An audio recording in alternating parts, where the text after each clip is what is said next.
প্রিয় শিক্ষার্থীরা, কেমন আছো তোমরা সবাই? আশা করি সবাই ভালো আছো। আজকে আমি তোমাদের অষ্টম শ্রেণীর গণিত ক্লাস নিব। এর আগে তোমাদের একটা ক্লাস নিয়েছিলাম আমি, সেটা হচ্ছে প্যাটার্নের উপরে, প্রথম অধ্যায়। আজকে আমি তোমাদের দ্বিতীয় অধ্যায় অর্থাৎ মুনাফার উপরে একটা ক্লাস নেব। মুনাফার উপরে ক্লাসটা নেওয়ার আগে আমি তোমাদেরকে একটু বলি, সেটা হচ্ছে প্রশ্নটা হচ্ছে 2.1 দ্বিতীয় অধ্যায় মুনাফা। আসলে মুনাফাটা কি এটা আগে আমাদের জানতে হবে। মুনাফাটা হচ্ছে, মনে করো একটা নির্দিষ্ট পরিমাণ টাকা তুমি ব্যাংকে রাখলা বা কাউকে দিলা, ওই টাকাটা একটা নির্দিষ্ট সময় পর তার কাছ থেকে আবার তুমি নিয়ে নিবা, অথবা তার কাছে রাখবা। রাখার পরে একটা নির্দিষ্ট সময় পর ওই টাকাটা থেকে তোমাকে কিছুটা বেশি টাকা দিবে। এই যে টাকাটা তুমি তার কাছে রাখবা, তার থেকে যে বেশি টাকাটা দিবে, এই বেশি টাকাটাই হচ্ছে তোমার মুনাফা। মনে করো তুমি ব্যাংকে 10,000 টাকা রাখলা, এক বছর পরে তোমাকে ধরো বললো যে প্রতি 100 টাকায় তোমাকে 10 টাকা করে দিবে। তাহলে প্রতি 100 টাকায় 10 টাকা করে দিলে 10,000 টাকায় তোমার এক বছর পরে যেই টাকাটা আসবে, সেই টাকাটাই হচ্ছে তোমার মুনাফা। আসো আমরা তাহলে এখানে দুইটা সূত্র আছে, দুইটা সূত্র আমরা একটু জেনে নিই। যেমন লাভের একটা সূত্র। লাভের সূত্রটা কি? লাভের সূত্রটা হচ্ছে, তোমার লাভ কখন হবে? লাভ তখনই হবে যখন তুমি একটি দ্রব্য ক্রয় করার পরে বিক্রয় করবা বেশি দিয়ে, ক্রয় করবা কম দিয়ে, তখনই তোমার লাভ হবে। তাহলে লাভটা কখন হবে? আমাদের বিক্রয় মূল্য বেশি হলে বিক্রয় মূল্য বিয়োগ হচ্ছে ক্রয় মূল্য। অর্থাৎ লাভটা তখনই পাওয়া যাবে যখন তোমার বিক্রয় মূল্যটা বেশি হবে, ক্রয় মূল্যটা কম হবে। আবার তুমি ক্ষতি তোমার কখন হবে? ক্ষতিটা হবে তখনই যখন তোমার ক্রয় মূল্যটা হবে বেশি, ক্রয় মূল্য বিয়োগ বিক্রয় মূল্য। অর্থাৎ ক্ষতিটা তোমার তখনই হবে যখন তুমি বেশি টাকা দিয়ে কিনে কম টাকায় বিক্রি করবা, তখনই তোমার ক্ষতি হবে। চলো আমরা এবার একটা অঙ্ক দেখাই তোমাদের। এই দুইটা সূত্র একটু খাতায় লিখে নিও, কারণ আমাদের যখন অঙ্ক করাবো, তোমরা এই দুইটা সূত্র একটু মুখস্থ করে নিবা, যে আমাদের লাভের সূত্রটা কি আর ক্ষতির সূত্রটা কি। এই দুইটা সূত্র একটু খাতায় উঠে নাও, ক্লাস একটু মুখস্থ করে নাও। চলো এবার আমরা অঙ্ক দেখাই।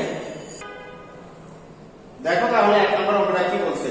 একটি পণ্য দ্রব্য বিক্রয় করে পাইকারি বিক্রেতার 20% এবং খুচরা বিক্রেতার 20% লাভ হয়। যদি দ্রব্যটির খুচরা বিক্রয় মূল্য 576 টাকা হয়, তবে পাইকারি বিক্রেতার ক্রয় মূল্য কত? মনে করো কোনটা পাইকারি, আমি এখানে তোমাদের জাস্ট একটা চিত্র দিয়ে দেখাই। এই চিত্রটার মধ্যে দেখো আমাদের কয়েকটা জিনিস আমরা দেখতে পারি। যেমন এটার ক্ষেত্রে এটা হচ্ছে কি? এটা হচ্ছে, আমরা এটাকে ধরলাম পাইকারি বিক্রেতা। এটা হচ্ছে পাইকারি বিক্রেতা, হচ্ছে পাইকারি বিক্রেতা, আর এটা হচ্ছে খুচরা বিক্রেতা। তারপরে খুচরা বিক্রেতার কাছ থেকে কিনে হলো ভোক্তা। অর্থাৎ আমরা যারা ক্রয় করি, সাধারণ মানুষ, আমরা হইলাম ভোক্তা। তাহলে ভোক্তা কিনে কার কাছ থেকে? খুচরা বিক্রেতার কাছ থেকে। খুচরা বিক্রেতা কার কাছ থেকে কিনে? পাইকারি বিক্রেতার কাছ থেকে। তাহলে এখানে একটা জিনিস দেখো, আমাদের এখানে একটা পণ্য দ্রব্য বিক্রি করে পাইকারি বিক্রেতার 20%, খুচরা বিক্রেতার 20% লাভ হয়। প্রথমে বলছে পাইকারি। যখন এই পাইকারি বিক্রেতা খুচরা বিক্রেতার কাছে বিক্রি করে, তখন সে 20% লাভে বিক্রি করে। কে বিক্রি করে? পাইকারি বিক্রেতা যখন বিক্রি করে। আবার খুচরা বিক্রেতা যখন ভোক্তার কাছে বিক্রি করে, তখন সে আবার 20% লাভে বিক্রি করে। তাহলে আমাদেরকে প্রশ্ন করছে যে, আমাদের শেষে প্রশ্নটা করছে পাইকারি বিক্রেতা, অর্থাৎ এই লোকটা, পাইকারি বিক্রেতা যে লোকটা, এই লোকটা কত টাকা দিয়ে কিনছে ওই পণ্য দ্রব্যটা, সেটাই আমাদের বের করতে হবে। তাহলে এবার দেখো আমরা সেটা তোমাদেরকে একটু বের করে দেখাই।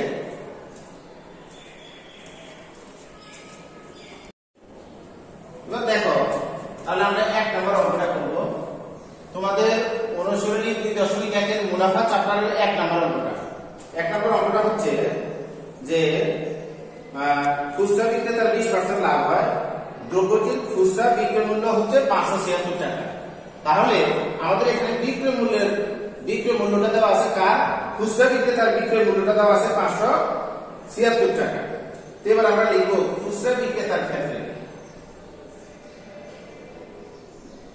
খুচরা বিক্রেতার ক্ষেত্রে, খুচরা বিক্রেতার ক্ষেত্রে ক্রয় মূল্য 100 টাকা হলে বলছে 20% লাভে। আমরা লিখব ক্রয় মূল্য 100 টাকা হলে 20% লাভে বিক্রয় মূল্য। তাহলে দেখো যখনই লাভ করবে, লাভে যখন হবে তখন সেটা আমরা যোগ করে দিব।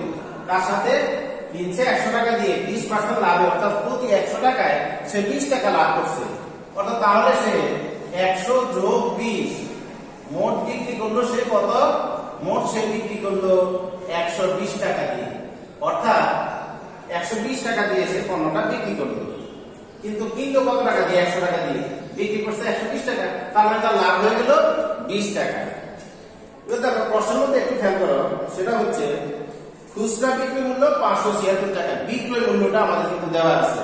খুচরা বিক্রেতা কত টাকা বিক্রি করছে সেটা আমাদের দেওয়া আছে 576 টাকা। এখন আমি লিখব বিক্রয় মূল্য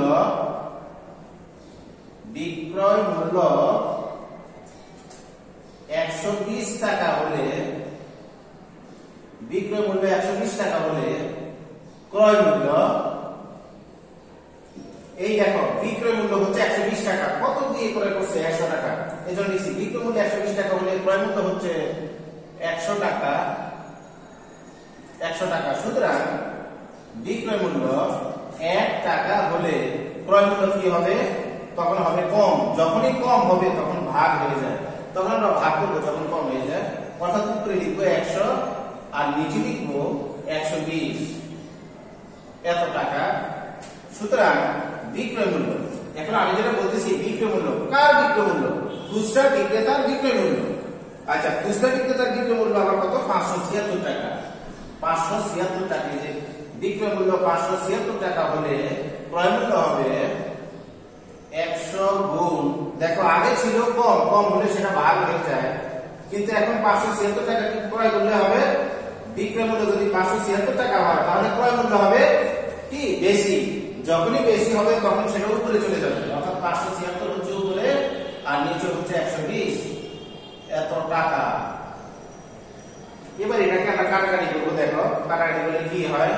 এই শূন্য আর এই শূন্য কাটা যায়।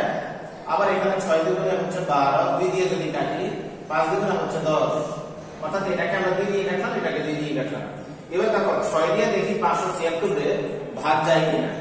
6 দিয়ে যদি আমরা প্রথমে 57 কে ভাগ করি তাহলে 9 বাদ যাবে, 6 9 54, তাহলে থাকে কত? আর থাকে 3, 3 এর সাথে আমি নামিয়ে ফেললাম 6, তারপরে 36, 6 6 36, অর্থাৎ 6 দিয়ে 6 কে ভাগ দিলে হয় 1, 6 দিয়ে 576 কে যদি ভাগ করি তাহলে হয় 96। এবার 5 দিয়ে 5 দিয়ে আমরা 96 কে কি করব? গুণ করব। গুণ করলে কত হয়? দেখো 5 30, 30 এর 0 হাতে আছে 3, 5 9 45, 45 আর হচ্ছে 3 48, অর্থাৎ 480 টাকা। তাহলে এখানে একটা জিনিস খেয়াল করো তোমরা, আমি এখানে 480 টাকা কি পেলাম? 480 টাকা পেলাম, কিন্তু ক্রয় মূল্য কার ক্রয় মূল্য? খুচরা বিক্রেতার ক্রয় মূল্য। দেখো এই যে আমি 480 টাকা পেলাম, এটা কি পেলাম? ক্রয় মূল্য পেলাম। সেটা কার কাছ থেকে কিনছে? অর্থাৎ খুচরা বিক্রেতা কিনছে 480 টাকা দিয়ে। কার কাছ থেকে? পাইকারি বিক্রেতার কাছ থেকে। অর্থাৎ পাইকারি বিক্রেতা বিক্রি করছে 480 টাকা। আমি আগে এখানে লিখে নিই তোমার কথাটা, সেটা হলো সুতরাং খুচরা বিক্রেতার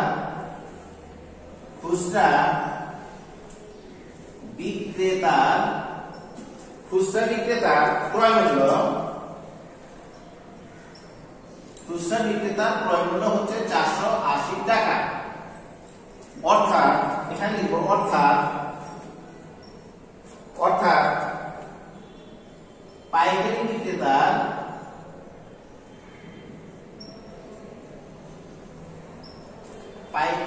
বিক্রেতার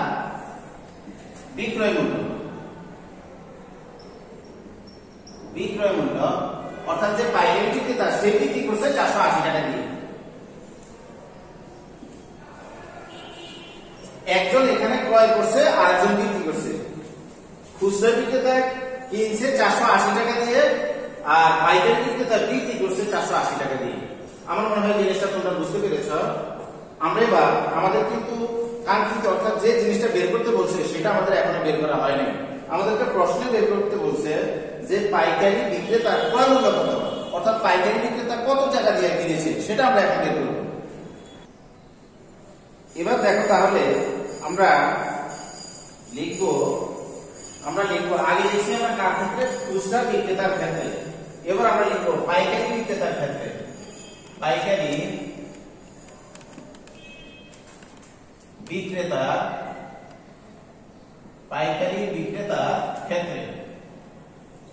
বিক্রেতার ক্ষেত্রে কি হবে দেখো,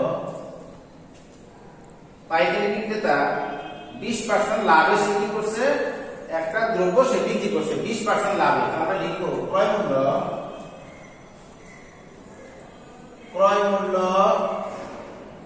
100 টাকা হলে, ক্রয় মূল্য 100 টাকা হলে 20% লাভে বিক্রয় মূল্য। তাহলে এখানে দুইটা জিনিস কিন্তু, এই যে এটা কার ক্ষেত্রে, পাইকারি বিক্রেতার ক্ষেত্রে। এর আগেরটা আমরা বের করছি খুচরা বিক্রেতার ক্ষেত্রে। এবার আমরা পাইকারি বিক্রেতার ক্ষেত্রে একটা বের করতেছি। ক্রয় মূল্য 100 টাকা হলে 20% লাভে বিক্রয় মূল্য হবে। যখন লাভ হয় তখন সেটা হয়ে যায় যোগ, 100 সাথে আমরা যোগ করব 20, এত টাকা সমান হচ্ছে 120 টাকা। 120 টাকা আমাদের বের করতে বলছে কি, আবার একটু প্রশ্নের দিকে তোমরা খেয়াল করো তো। প্রশ্নটা একটু বারবার পড়ে নিতে হবে যে প্রশ্নে কি বলছে, তোমাদের বের করতে হবে কি। আমাদের প্রশ্নে বের করতে বলছে পাইকারি বিক্রেতার ক্রয় মূল্য কত। আরেকটা জিনিস মনে রাখবা, যেটা বের করতে বলে সেটা সবসময় লাইনের শেষে লিখতে হবে, অর্থাৎ সেন্টেন্সের শেষেই কথাটা লিখতে হবে যেটা বের করতে বলে। আমাদেরকে বের করতে বলছে পাইকারি বিক্রেতার ক্রয় মূল্য কত, তার মানে ক্রয় মূল্যটা শেষে হবে। এখানে আপনাদের ক্ষেত্রে পাইকারি বিক্রেতার বিক্রয় মূল্য কিন্তু আমরা 480 টাকা পেয়েছি। তো আমরা লিখব বিক্রয় মূল্য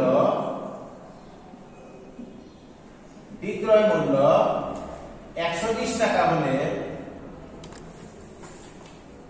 বিক্রয় মূল্য 120 টাকা হলে ক্রয় মূল্য 100 টাকা। সুতরাং বিক্রয় মূল্য 120 টাকা হলে ক্রয় মূল্য 100 টাকা। এটা কার?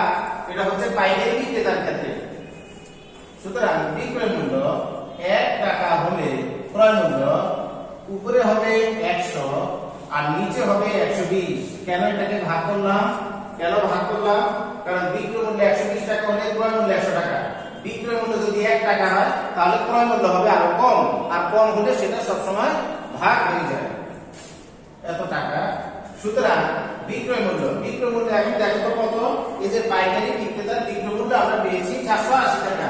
এখন লিখো বিক্রয় মূল্য 480 টাকা হলে ক্রয় মূল্য, বিক্রয় মূল্য 480 টাকা হলে ক্রয় মূল্য হবে আমাদের বেশি হলে উপরে আমরা গুণ করে দিব, 480 উপরে আর নিচে হচ্ছে 120। এবার আমরা আবার আগের মতো কাটাকাটি করব। তাহলে এই শূন্যটা আমরা কেটে দিলাম। 6 দুগুণে 12, 5 2 গুণা হচ্ছে 10। এবার দেখো 6 দিয়ে যদি আমরা 48 কে ভাগ করি তাহলে দেখো কয়বার যায়, 6 7 42, 6 8 48 আর থাকে একটা শূন্যটা আমরা এখানে বসিয়ে দিলাম। অর্থাৎ 6 দিয়ে 6 কে ভাগ করলে হয় 1, 6 দিয়ে যদি আমরা 48 কে ভাগ করি তাহলে হয় 8, 6 48 আর শেষে একটা শূন্য থাকে, শূন্যটা বসিয়ে দিলাম। ইকুয়াল 5 দিয়ে আবার 80 কে আমরা গুণ দিব। 5 দিয়ে 80 কে গুণ দিলে কত হয়? 5 আর 40, 400 টাকা। এখন যদি বলি এই 400 টাকা কি, এই 400 টাকা হচ্ছে ক্রয় মূল্য। এবার যদি জিজ্ঞাসা করি 400 টাকা যে ক্রয় মূল্য, কার ক্রয় মূল্য? খুচরা পাইকারি বিক্রেতার ক্রয় মূল্য, পাইকারি বিক্রেতা ধরো সেই কৃষকের কাছ থেকে কিনছে কত টাকা দিয়ে, 400 টাকা দিয়ে সে কিনছে। হ্যাঁ, 400 টাকা। তাহলে আমরা এটাই বের করতে বলছেন। আমরা এখন লিখবো সুতরাং পাইকারি বিক্রেতার ক্রয় মূল্য, পাইকারি